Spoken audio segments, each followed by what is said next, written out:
Mi ćemo da obezbedimo jednoj nevladinoj agenciji, jednom udruženju, prostor za rad u smislu obezbeđivanja i računara i telefona, svega onoga što je neophodno da praktično asocijacija startuje sa svojim radom odmah.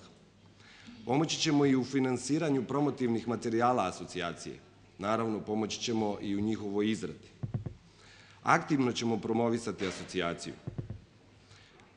Podržat ćemo asocijaciju u smislu obezbeđivanja kontakata, u smislu njenog predstavljanja u inostranstvu i na kraju nadam se da ćemo uspešno organizovati zajedničku konferenciju izvoznika Dijalog sa Vladom Srbije kako bi mogli s jedne strane da predstavimo rezultate, a sa druge strane vrlo jasno iskomuniciramo predloge za unapređenje izvoznog ambijenta Republike Srbije predstavnicima naše vlade.